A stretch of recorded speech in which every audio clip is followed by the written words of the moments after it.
அனைவருக்கும் வணக்கம். என் லைஃப்பில் இந்த மாதிரி ஒரு பெயின்ஃபுல்லான ஒரு சுச்சுவேஷனை நான் ஃபேஸ் பண்ணதே கிடையாது. மனசு முழுக்க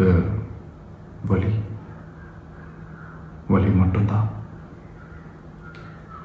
இந்த சுற்றுப்பயணத்தில் என்னென்ன மக்கள் பார்க்க வராங்க, அதுக்கு ஒரே ஒரு காரணம் தான், அவங்க என் மேலே வச்சிருக்கிற அன்பும் பாசம்.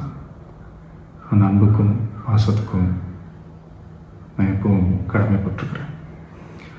அதனால தான் இந்த சுற்றுப்பயணத்தில் மற்ற எல்லா விஷயங்களையும் தாண்டி மக்களுடைய சேஃப்டி, அதில் எந்த காம்ப்ரமைஸும் பண்ணிடக்கூடாதுன்றதுக்காக தான் அது என் மனசில் ரொம்ப ஆழமாக இருக்கும் அந்த எண்ணம். அதனால தான் இந்த அரசியல் காரணங்கள் எல்லாத்தையும் தவிர்த்துட்டு ஒதுக்கி வச்சுட்டு மக்களுடைய சேஃப்டி மட்டும் மைண்டில் வச்சுக்கிட்டு அதுக்கான இடங்களை சூஸ் பண்ணுறது, அதுக்கான இடங்களை பார்த்து பெர்மிஷன் கேட்குறது, போலீஸ் டிபார்ட்மெண்ட்டில் அதை ரிக்வெஸ்ட் பண்ணி கேட்போம். ஆனால் நடக்கக்கூடாதது நடந்துருச்சு. நானும் மனுஷன் தானே. அந்த நேரத்தில் அத்தனை பேர் பாதிக்கப்பட்டு இருக்கும்போது எப்படி அந்த ஊரை விட்டுட்டு என்னால் கிளம்பி வர முடியும்? நான் திரும்ப அங்கே போகணும்னு இருந்துச்சுன்னா அதை ஒரு காரணம் காட்டி அங்கே வேறு சில பதட்டமான சுச்சுவேஷன்ஸ், வேறு சில அசம்பாவிதங்கள், அந்த மாதிரி எதுவும் நடந்துடக்கூடாதுன்றதுக்காக தான் நான் அவாய்ட் பண்ணேன். இந்த நேரத்தில் சொந்தங்களை இழந்து தவிக்கிற அத்தனை குடும்பங்களுக்கும் என்னுடைய ஆழ்ந்த இரங்கலை தெரிவிச்சுக்கிறேன். எனக்கு தெரியும், என்ன சொன்னாலும் இது ஈடேயாகாதுன்னு எனக்கு தெரியும். ஹாஸ்பிட்டலில் ட்ரீட் பண்ணிகிட்ருக்கிற எல்லாருமே சீக்கிரமாக க்யூர் ஆகி வரணுன்றதை இந்த நேரத்தில் நான் வேண்டிக்கிறேன். கூடிய சீக்கிரமே உங்கள் எல்லாரையும் நான் சந்திக்கிறேன். இந்த நேரத்தில் எங்களுடைய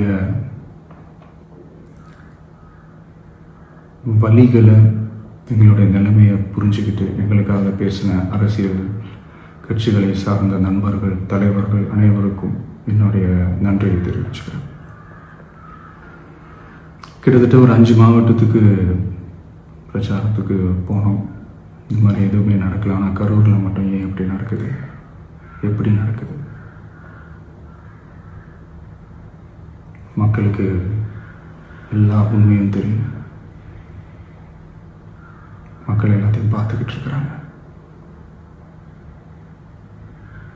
கரூரை சேர்ந்த அந்த மக்கள் அந்த உண்மையெல்லாம் வெளியில் சொல்லும்போது எனக்கு கடவுளே நேரில் வந்து இறங்கி அந்த உண்மைகள்லாம் சொல்கிற மாதிரி எனக்கு தோணுச்சு. சீக்கிரமே எல்லா உண்மைகளும் வெளியில் வரும்.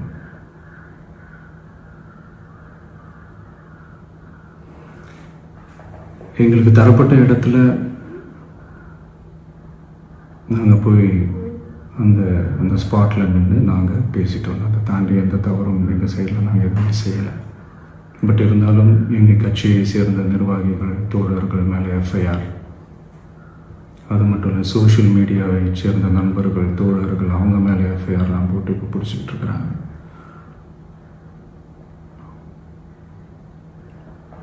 சிஎம் சார், உங்களுக்கு ஏதாவது இந்த பழி வாங்கணும் அப்படின்ற எண்ணம் ஏதாவது இருந்துச்சுன்னா என்ன வேணாலும் பண்ணுங்க. அவங்க மேலே கை வைக்காதீங்க. நான் ஒன்று வீட்டில் இருப்பேன், இல்லை நான் ஆஃபீஸில் இருப்பேன். என்ன வேணாலும் செய்யுங்க. நண்பர்களே, தோழர்களே, நம்மளோட அரசியல் பயணம் இன்னும் ஸ்ட்ராங்காக, இன்னும் தைரியத்தோட கண்டினியூ ஆகும். தேங்க்யூ. அனைவருக்கும் வணக்கம். என் லைஃப்பில் இந்த மாதிரி ஒரு பெயின்ஃபுல்லான ஒரு சுச்சுவேஷனை நான் ஃபேஸ் பண்ணதே கிடையாது. மனசு முழுக்க வலி மட்டும்தான்.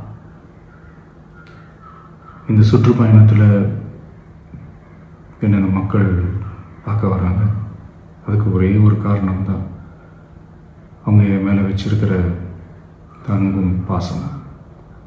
அந்த அன்புக்கும் பாசத்துக்கும் நான் எப்பவும் கடமைப்பட்டிருக்கிறேன். அதனால தான் இந்த சுற்றுப்பயணத்தில் மற்ற எல்லா விஷயங்களையும் தாண்டி மக்களுடைய சேஃப்டி, அதில் எந்த காம்ப்ரமைஸும் பண்ணிடக்கூடாதுன்றதுக்காக தான் அது என் மனசில் ரொம்ப ஆழமாக இருக்கும் அந்த எண்ணம். அதனால தான் இந்த அரசியல் காரணங்கள் எல்லாத்தையும் தவிர்த்துட்டு ஒதுக்கி வச்சுட்டு மக்களுடைய சேஃப்டி மட்டும் மைண்டில் வச்சுக்கிட்டு அதுக்கான இடங்களை சூஸ் பண்ணுறது, அதுக்கான இடங்களை பார்த்து பெர்மிஷன் கேட்குறது, போலீஸ் டிபார்ட்மெண்ட்டில் அதை ரிக்வெஸ்ட் பண்ணி கேட்போம். ஆனால் நடக்கக்கூடாதது நடந்துருச்சு. நானும் மனுஷன் தானே. அந்த நேரத்தில் அத்தனை பேர் பாதிக்கப்பட்டு இருக்கும்போது எப்படி அந்த ஊரை விட்டுட்டு என்னால் கிளம்பி வர முடியும்? நான் திரும்ப அங்கே போகணும்னு இருந்துச்சுன்னா அதை ஒரு காரணம் காட்டி அங்கே வேறு சில பதட்டமான சுச்சுவேஷன்ஸ், வேறு சில அசம்பாவிதங்கள், அந்த மாதிரி எதுவும் நடந்துடக்கூடாதுன்றதுக்காக தான் நான் அதை அவாய்ட் பண்ணேன். இந்த நேரத்தில் சொந்தங்களை இழந்து தவிக்கிற அத்தனை குடும்பங்களுக்கும் என்னுடைய ஆழ்ந்த இரங்கலை தெரிவிச்சுக்கிறேன். எனக்கு தெரியும், என்ன சொன்னாலும் இது ஈடேயாகாதுன்னு எனக்கு தெரியும். ஹாஸ்பிட்டலில் ட்ரீட் பண்ணிகிட்ருக்கிற எல்லாருமே சீக்கிரமாக க்யூர் ஆகி வரணுன்றதை இந்த நேரத்தில் நான் வேண்டிக்கிறேன். கூடிய சீக்கிரமே உங்கள் எல்லாரையும் நான் சந்திக்கிறேன். இந்த நேரத்தில் எங்களுடைய வலிகளை, எங்களுடைய நிலைமையை புரிஞ்சுக்கிட்டு எங்களுக்காக பேசின அரசியல் கட்சிகளை சார்ந்த நண்பர்கள், தலைவர்கள் அனைவருக்கும் என்னுடைய நன்றியை தெரிவிச்சுக்கிறேன். கிட்டத்தட்ட ஒரு 5 மாவட்டத்துக்கு பிரச்சாரத்துக்கு போனோம். இந்த மாதிரி எதுவுமே நடக்கல. ஆனால் கரூரில் மட்டும் ஏன் எப்படி நடக்குது, எப்படி நடக்குது? மக்களுக்கு எல்லா உண்மையும் தெரியும். மக்கள் எல்லாத்தையும் பார்த்துக்கிட்டு இருக்கிறாங்க. கரூரை சேர்ந்த அந்த மக்கள் அந்த உண்மையெல்லாம் வெளியில் சொல்லும்போது எனக்கு கடவுளே நேரில் வந்து இறங்கி அந்த உண்மைகள்லாம் சொல்கிற மாதிரி எனக்கு தோணுச்சு. சீக்கிரமே எல்லா உண்மைகளும் வெளியில் வரும்.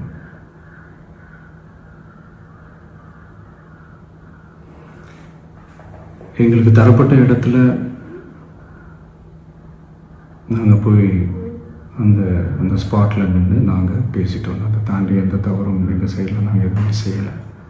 பட் இருந்தாலும் எங்கள் கட்சியை சேர்ந்த நிர்வாகிகள், தோழர்கள் மேலே எஃப்ஐஆர், அது மட்டும் இல்லை சோஷியல் மீடியாவை சேர்ந்த நண்பர்கள், தோழர்கள், அவங்க மேலே எஃப்ஐஆர்லாம் போட்டு இப்போ பிடிச்சிக்கிட்டு இருக்கிறாங்க.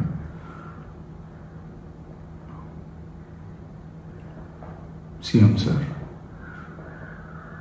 உங்களுக்கு ஏதாவது இந்த பழி வாங்கணும் அப்படின்ற எண்ணம் ஏதாவது இருந்துச்சுன்னா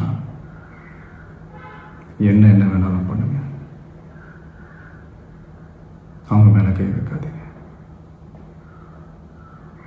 நான் ஒன்று வீட்டில் இருப்பேன், இல்லை நான் ஆஃபீஸில் இருப்பேன். என்ன வேணாலும் செய்யுங்க. நண்பர்களே, தோழர்களே, நம்மளோட அரசியல் பயணம் இன்னும் ஸ்ட்ராங்காக, இன்னும் தைரியத்தோட கண்டினியூ ஆகும்.